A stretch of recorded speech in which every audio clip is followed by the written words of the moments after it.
Jake m'a appelé précipitamment. Son oncle s'était effondré et devait quitter la ville ce soir-là. Avant que je puisse dire grand-chose, il m'a proposé sa place.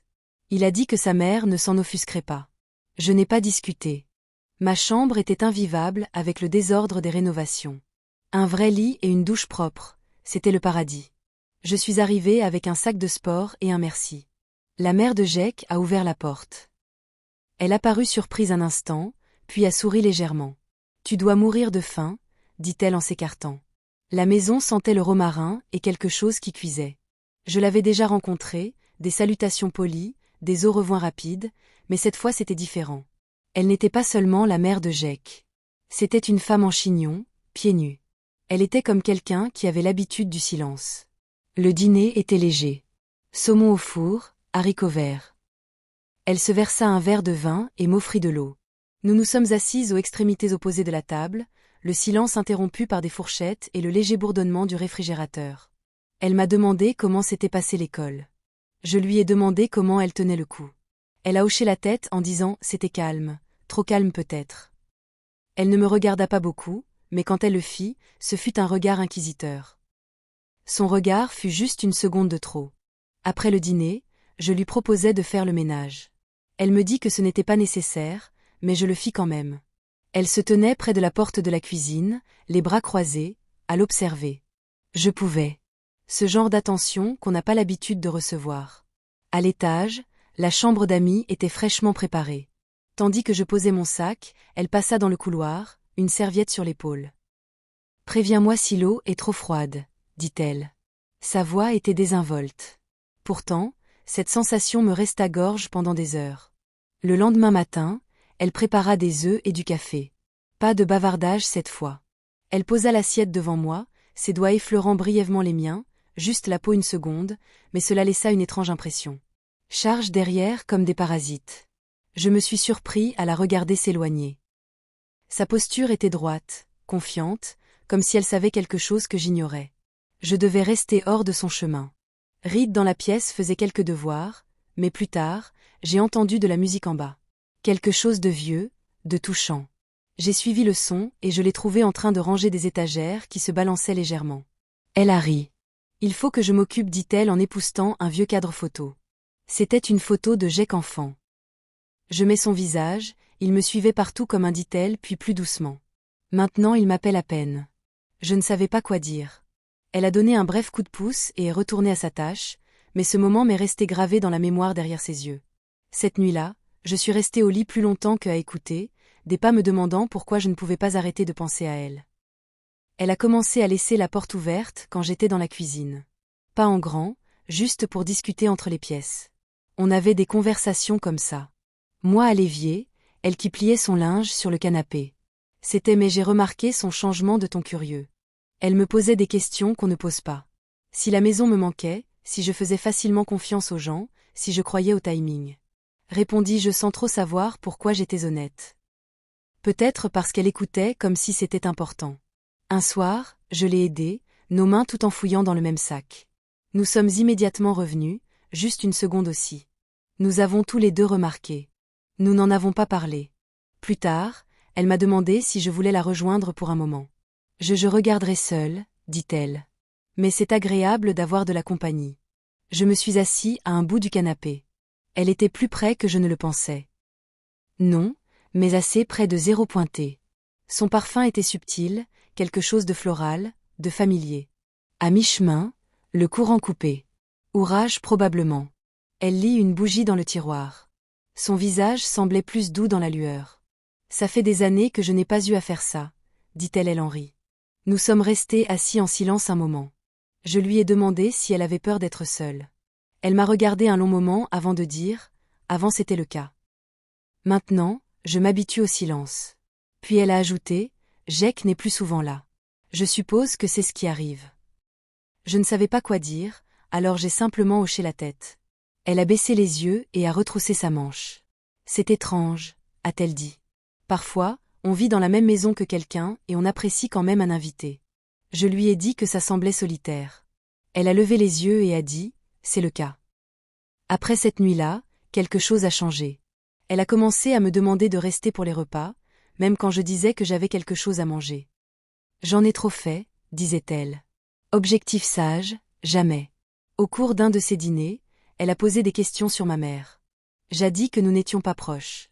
Elle m'a regardé pendant un moment, puis il a dit, cela explique un beaucoup. J'ai demandé ce qu'elle voulait dire. Elle a sourd, mais je n'ai pas répondu. Un autre jour, je suis venue. Je rentre tôt de la classe. Elle était dans le cuisine. Pas de maquillage, cheveux lâchés, bourdonnement à elle-même.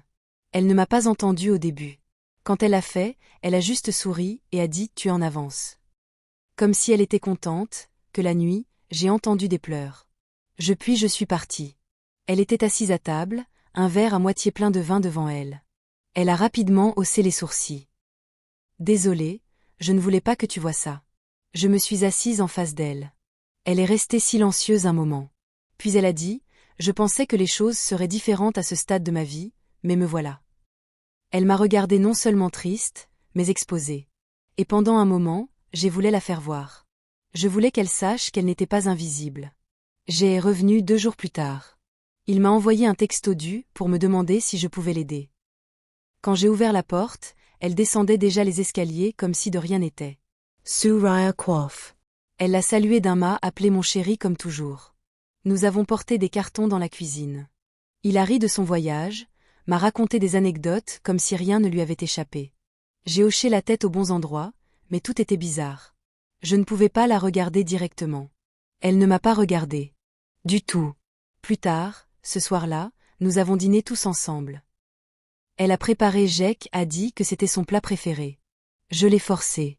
À chaque fois la table près d'elle, j'ai comme si la pièce rétrécissait. Ne l'a pas remarqué. Lui ne l'a jamais remarqué. Ça m'a fait plus mal que prévu. Lorsqu'il est parti prendre un appel, je suis restée assise. Elle s'est levée pour débarrasser la table. J'ai attendu quelque chose, n'importe quoi. Un regard, un mot, rien. Juste le silence et le bruit des assiettes. J'ai finalement dit, on va en parler? Elle s'est arrêtée, les mains en l'air puis les assiettes. Il n'y a rien à dire, dit-elle d'un ton neutre. Cette nuit-là, je n'ai pas réussi à dormir. J'ai réalisé que je n'avais pas peur que la prenne. J'avais peur que ça ne lui importe pas. Je pensais que ça signifiait quelque chose, comme si c'était le cas, mais maintenant je ne savais plus si c'était réel ou si je remplissais juste un espace qu'elle avait besoin de remplir pour une nuit. Les jours suivants furent pires. Voulait passer plus de temps avec nous. Il disait que notre lui manquait. Je n'arrivais pas à me concentrer. Chaque blague, chaque souvenir que nous partagions, je n'étais plus l'amie qu'il pensait être. Je me demandais sans cesse combien de mensonges je devrais raconter pour garder cette version de moi-même en vie. Elle m'évitait. Jamais directement, mais suffisamment. Toujours une pièce à côté, toujours. Partant juste avant d'entrer. J'ai commencé à faire mes valises plus tôt que prévu. J'ai dit à que j'avais des devoirs à finir sur le campus. Il a dit que ma présence lui manquerait. Alors que je partais, elle m'a enfin adressé la parole. Juste 3 mots, prends soin de toi. D'accord. Elle n'a pas attendu de réponse. Une semaine plus tard, m'a invitée à dîner. J'ai failli dire non, mais j'y suis allée. Elle a ouvert, habillée, maquillée à la perfection. Il y avait quelqu'un d'autre dans le salon. Un homme plus âgé qui riait avec Elle l'a présenté comme un simple ami. J'ai hoché la tête, faisant comme si de rien n'était. Le dîner s'est déroulé dans un flou. J'attendais un regard. Un quelque chose qui dirait que ce n'était pas juste mais il n'y a rien eu. Quand je suis partie, elle m'a serré dans ses bras à peine une seconde de plus que je suis rentrée chez moi en silence. Je repense encore à cette nuit-là. Non pas que je veuille que ça se reproduise, mais parce que je ne sais toujours pas si je voulais vraiment dire quelque chose ou si c'était juste pour être pratique. Est revenu 2 jours plus tard. Il m'a envoyé un texto depuis l'allée pour me demander si je pouvais l'aider à décharger. Quand j'ai ouvert la porte, elle montait déjà les escaliers comme si de rien n'était. Cheveux coiffés, sourire en coin. Elle l'a salué avec un sourire. Elle m'a appelée ma chérie comme toujours. On apportait des cartons dans la cuisine. Il riait de son voyage, me racontait des anecdotes comme s'il n'avait rien manqué. J'acquiesçais au bon moment, mais tout était bizarre. Je ne pouvais pas la regarder directement. Elle ne me regardait pas du tout. Plus tard ce soir-là, nous avons dîné tous ensemble. Elle a fait des lasagnes. A dit que c'était son plat préféré. Je l'ai fait descendre de force. Chaque fois qu'elle approchait, la table rapetissait. J'aime bien. La pièce rétrécissait. Jake ne le remarquait pas. Il ne l'avait jamais fait. Il avait plus mal que prévu. Lorsqu'il est parti prendre un appel, je suis restée assise. Elle s'est levée pour débarrasser. J'ai attendu quelque chose, un regard, un mot? Rien, juste le silence et le bruit des assiettes. J'ai finalement dit, on va en parler? Elle marqua une pause, les mains puis se remit à empiler les assiettes. Il n'y a rien à dire, dit-elle d'un ton neutre. Cette nuit-là, je n'ai pas pu dormir. Mon serré, j'ai réalisé que je n'avais pas peur que Jake le découvre. J'avais peur que ça ne lui importe pas. Je pensais que ça signifiait quelque chose, comme si c'était le cas. Mais maintenant, je ne savais plus si c'était réel ou si je remplissais juste l'espace dont elle avait besoin pour une nuit. Les jours suivants furent pires. Jake voulait passer plus de temps avec nous. Il disait que nos routines lui manquaient. Je n'arrivais pas à me concentrer. Chaque blague, chaque souvenir que nous partagions, je n'étais plus l'ami qu'il pensait. Je me demandais sans cesse combien de mensonges je devrais raconter pour garder cette version de moi-même en vie. Elle me parlait jamais directement, mais suffisamment, toujours dans la pièce d'accent grave côté, toujours partant juste avant d'entrer. J'ai commencé plutôt que j'ai dit à Jake que j'avais des devoirs à terminer sur le campus. Il disait qu'il allait m'ennuyer. Elle m'avait avec elle. Alors que je partais, elle m'a enfin parlé. Juste 3 mots. Prends soin de toi. D'accord. Elle n'a pas attendu ma réponse. Une semaine plus tard, Jake m'a invité à dîner. J'ai failli dire non, mais j'y suis allée. Elle a ouvert, bien habillée, le maquillage impeccable. Il y avait quelqu'un d'autre dans le salon. Un homme plus âgé qui riait avec Jake. Elle l'a présenté comme un simple ami. J'ai hoché la tête, faisant comme si de rien n'était. Le dîner est passé dans un brouillard. J'attendais un regard, un qui dirait que ça n'avait pas été qu'un moment, mais il n'y a rien eu.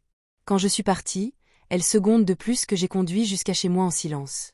Je repense encore à cette nuit. Non pas parce que je veux que ça se reproduise, mais parce que je ne sais toujours pas si je voulais dire quelque chose ou si c'était juste une pratique. Oh check.